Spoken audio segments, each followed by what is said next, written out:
So we have added JWT bearer support in our application, and now we have the functionality to protect our API endpoint from unauthorized access. But still our application is not secure because we have stored our secret key in app settings. Our password is also stored here only, and as this file is part of source control, and if we push our changes to the GitHub, these sensitive information would be available publicly, and that is not good for you, and you are in trouble if you are doing so. As a best practice, we should never store password or any other sensitive information in source code or app settings. In this video, we'll see what are the various options available in .NET to avoid storing these sensitive information in our source control next.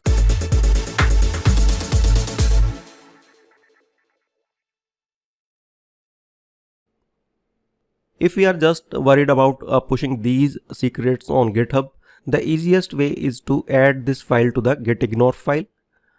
For example, I already have added a few JPG file to this gitignore because these JPG files are subject to the copyright, and I could not push these files to the GitHub public repository.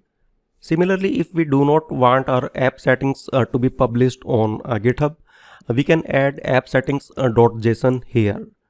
But as it is already in the repository, simply adding a file to gitignore will not work. We have to use git rm and file name to remove it from the existing repository. But it will not also work because this file was locally modified. We can use this flag to keep the file in the file system because we do not want to remove the file from our application. We just want it to be removed from the Git repository. Now you can see this file has been moved to the staged changes and striked out. That means it now no longer be committed in the repository in further commit. If now we will push our application to the GitHub, this file will not be published.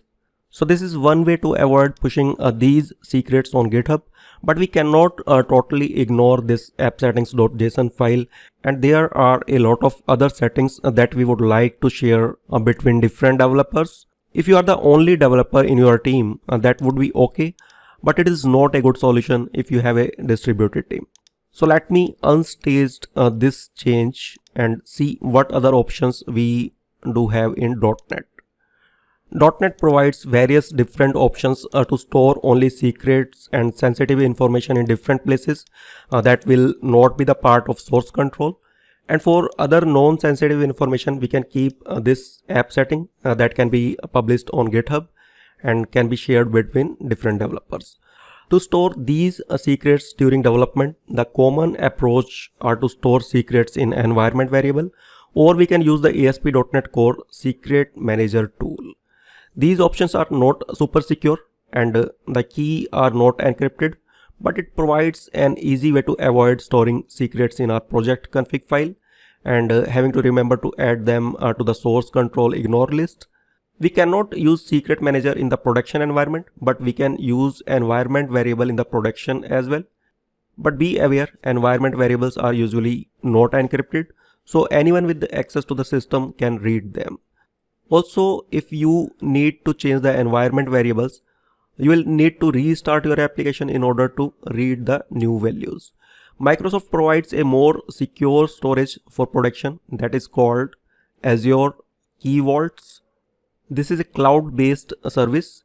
We are going to cover these two only in this video. Maybe at the time of deploying our web API, I will make a video on using Key Vault, but I cannot promise at the moment. So let's see how to use these two options in our API. So first of all, let's see how to use environment variable to store this secret key next.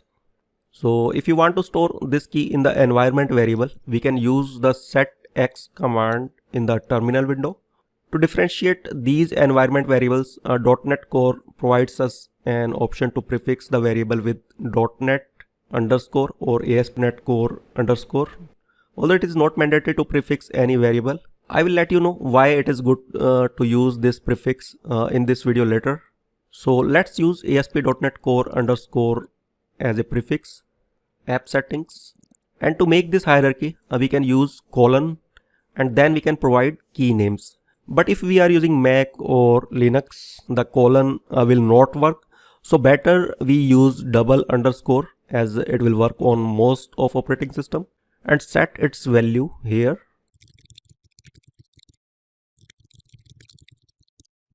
In that way, we can create the same type of hierarchy in the environment variable as well. It is successfully saved in the environment variable. You would be wondering where this key is stored on our system. If you are using Windows, you can use this navigation. Go to Control Panel, System, Advanced System Settings, and click this Environment Variables. You can see here our secret key is stored in our user variable section. If you want, you can add a new variable from here only, instead of doing it using terminal window or command prompt. Also, you can edit any existing variable from here, and you can delete it as well from here.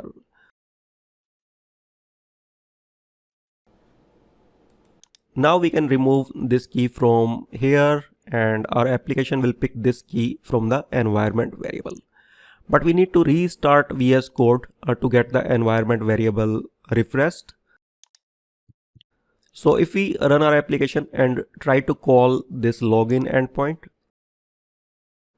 you can see our key is generated successfully using the secret key we have stored in the environment variable.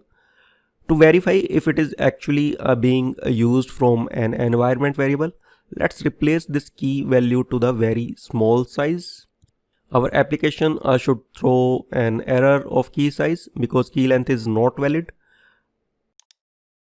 But you can see there is no impact because we have not restarted VS Code.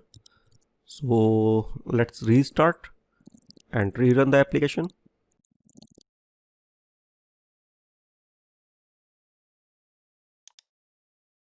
And if now we will call this endpoint, you can see we are getting this error of key size. So it is sure that now our key is being read from environment variable. Let's change it back to a valid length. Also, you would be wondering that we have not changed anything in the code. Then how our application automatically started to read this environment variable? So the logic for this automatic reading environment variable lies in program.cs file. When this create a default builder and configure host default method are called, our application read the various configuration file in this order and set the configuration variable for our application.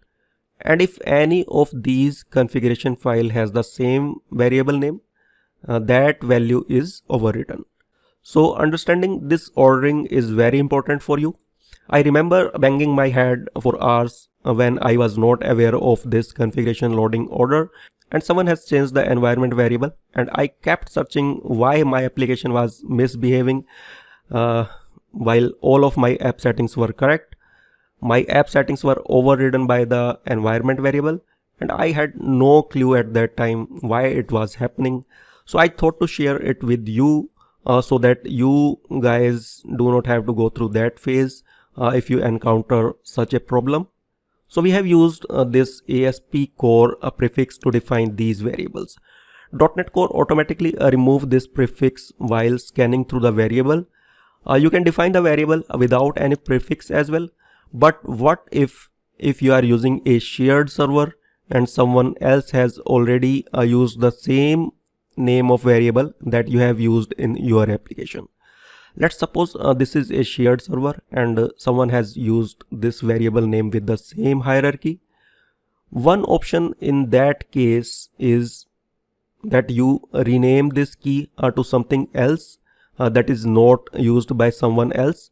But for that, you will have to make changes in your application as well, where you are reading your keys. For example, in this case, we will have to make changes in the startup.cs and also account controller that we have to update. But that is not a good approach and quite not feasible sometimes as well. ASP.NET Core gives us another way to change this prefix as per our choice. For example, we can prefix our variable with our application name. Like we can prefix this variable to HSPA underscore, but it will not work at the moment and our application throw an error because by default .NET Core use ASP.NET Core or .NET underscore as prefix. But we can change this prefix easily by modifying our program.cs file.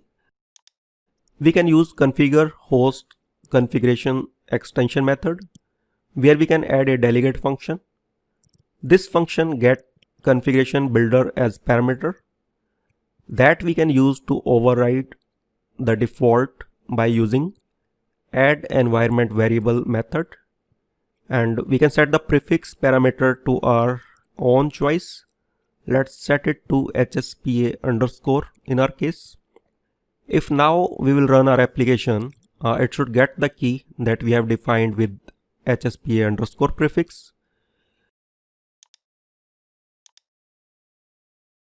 Yup, it works this time. So hope now you understood why this prefix is important and how it helps us to define variable name per application on a shared server. Next we'll see how to move this password as well in the environment variable. Let's remove it from here and add a new variable called dbPassword in the environment variables. But it is not sufficient because we are reading this complete connection string in our startup.cs file. Let's see what changes we will have to make to get this connection string work without a password and fetch the password from the environment variable next. So instead of reading the connection string directly here, we can use SQL connection string builder to create the connection string by fetching info from multiple places. Here as a parameter, we can get the connection string by reading it from app setting as we are doing here. And then we can set the password and get this from the environment variable using configuration.get section and pass our variable name here and dot value to get the value of this variable. Then we can take another variable and let's name it connection string and get the value of connection string in this variable using builder dot connection string. We can replace this value with connection string variable. Let's run our application and try to call this login method. Perfect, it works. So we have successfully been able to move our secret key and database password into the environment variable. Next we'll see how to use the secret manager tool to store these key and password in another file. But remember, this tool only work in development environment. If we change our development environment to the production, the settings that we have stored using secret manager will not work. Let's see how to use secret manager next. If you are using Visual Studio, it is very simple. You can just right click on the project and select manage user secret from the context menu. It will create a secret.json file where we can add our secret keys. And if you look at the path, it is outside of our project tree. It is available in the user profile directory. So there is no chance that this file is committed to the source control. This weird string is GUID that is created per application and stored in CS_proj file. If we examine the project file,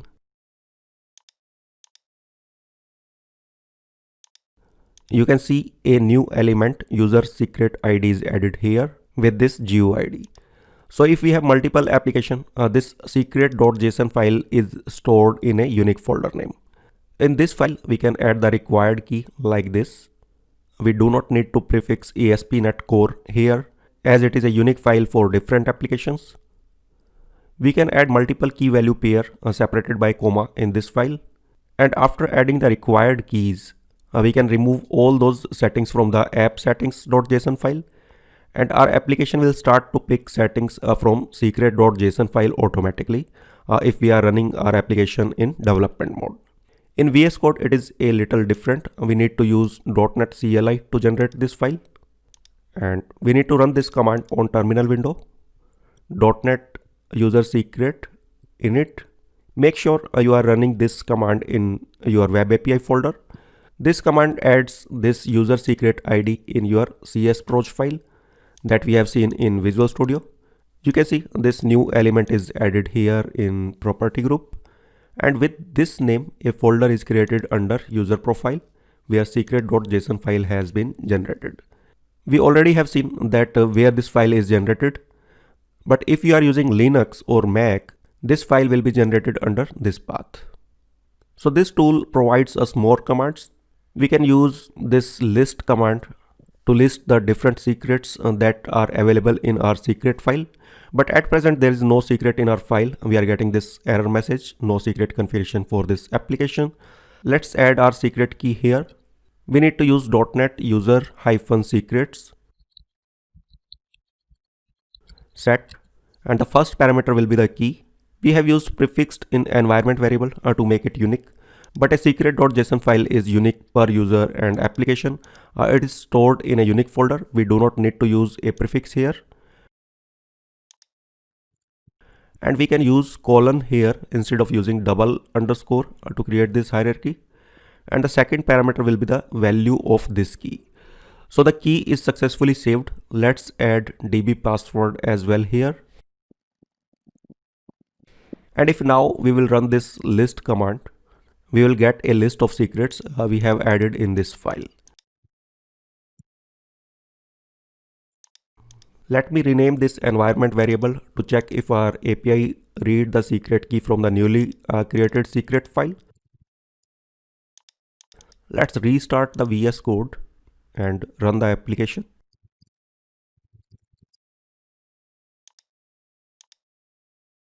Yup, our application is now using the keys from secrets.json file as we are running our application in development mode.